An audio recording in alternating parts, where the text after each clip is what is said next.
मित्रों नमस्कार, मैं पंडित लाल बहादुर शुक्ला ज्योतिष केंद्र यूट्यूब चैनल के माध्यम से आप सभी मित्रों का हार्दिक स्वागत करता हूँ। मित्रों, आज का हमारा ज्योतिष का विषय है संतानहीनता का निवारण और संतानहीनता को दूर करने का टोटका। मित्रों, वैसे तो संतान प्रभु की कृपा के अनुसार है, लेकिन मनुष्य अपने जीवन में संतान प्राप्ति के लिए अनेक प्रकार का प्रयास करता है। वैद्य दुआ दवा के द्वारा अनेक प्रकार का प्रयास करता है संतान प्राप्ति के लिए, और प्रभु की कृपा से भगवान उसकी सुनता है और कई बार अनेक प्रयत्न करने के बाद भी संतान की प्राप्ति नहीं होती। इसी विषय को मैं ध्यान रखते हुए कि किसी प्रकार का अंधविश्वास न करके जीवन में टोटके के द्वारा अगर हो सके, संभव हो तो प्रभु की कृपा से संतान की प्राप्ति की जा सके, इसीलिए मैंने इस ज्योतिष विषय को चुना।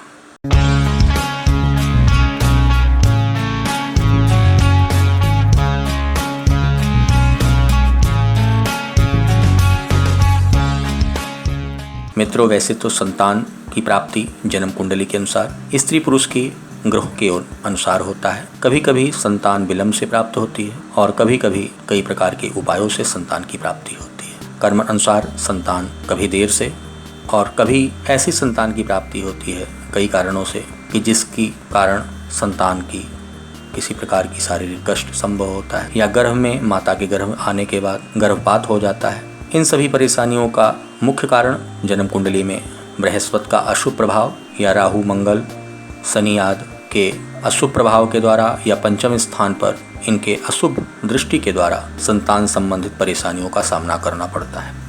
कभी कभी पुरुष की राशि पुरुष के जन्म कुंडली में पितृदोष आदि के कारण भी संतान की प्राप्ति संभव नहीं होती। पंचम स्थान कहते हैं बृहस्पति, जिस भाव में अगर अपने ही भाव में अगर उपस्थित होता है तो संतान प्रायः हमेशा देर से उत्पन्न होती है या संतान होने में परेशानियों का सामना करना पड़ता है।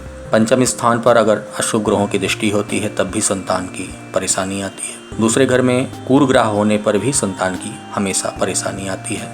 अष्टम घर में किसी स्त्री के शुक्र अशुभ प्रभाव में होने पर या शुक्र क्षीण होने पर या अशुभ प्रभाव लगन में और दुर्देश में होने पर कई प्रकार की परेशानियों का, रोग बीमारी से संबंधित संतान संबंधित परेशानियों का सामना उस स्त्री को करना पड़ता है। इस प्रकार के ग्रहों में अनेक प्रकार की दुआ करते हुए भी संतान की प्राप्ति नहीं होती। इसी को ध्यान में रखते हुए मित्रों, मैंने किसी अंधविश्वास के माध्यम से नहीं, केवल इन टोटकों के माध्यम से अगर किसी व्यक्ति को, किसी बहन को अगर परमात्मा की कृपा होगी तो अवश्य संतान की प्राप्ति होगी। लेकिन कहते हैं कि बिना कार्य और बिना साधना के कभी कभी कोई चीज़ की प्राप्ति थोड़ा असंभव होता है। इसी को ध्यान रखते हुए मैं आपके सामने ये संतान संबंधित टोटका बताने जा रहा हूँ। मित्रों, कहीं से नींबू की पुरानी जड़ मिल जाए, जो नींबू का पेड़ हो, 2, 4, 5 साल या 10 वर्ष का लगा हो, पुराना पेड़ होना चाहिए। उस नींबू के पेड़ की जड़ निकलवा करके थोड़ा जड़ निकाल लें और उसको साफ कर पानी में धो करके अच्छी तरीके से उसको पीस कर उसके अंदर गाय का दूध मिला करके और थोड़ा घी डालकर 5वें दिन के पश्चात शुद्धि के रजोधर्म के अर्थात मासिक धर्म के पश्चात शुद्ध दिनों में इसको पीने से दीर्घ आयु और उत्तम संतान की प्राप्ति होती है। दूसरा उपाय और टोटका है पूर्वा फाल्गुनी नक्षत्र।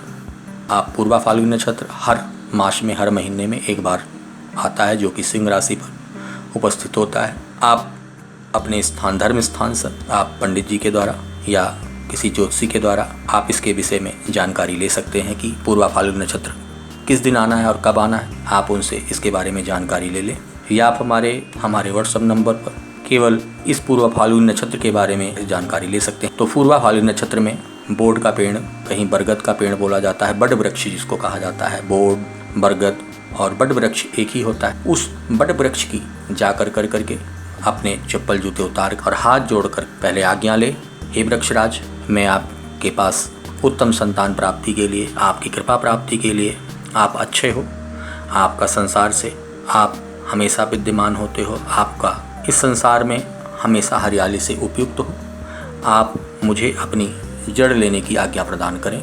इस प्रकार हाथ जोड़ करके और जड़ ला करके निकाल करके जड़, अगर कोई स्त्री लाल धागे में स्त्री बाएं भुजा में अपने धारण करती है तो उत्तम संतान की प्राप्ति होती है। तीसरा उपाय मित्रों, पहली बार जिस गौ माता ने बछड़े को जन्म दिया हो, आप कहीं गौशाला में आसपास ऐसी गौ माता जिसने पहली बार बछड़े को जन्म दिया हो, और उस गाय के दूध को आप गौ माता के दूध को प्राप्त कर लें। और उस गाय के दूध के साथ नाग केसर आपको पंसारी की दुकानों से आपको ये प्राप्त हो जाएगी।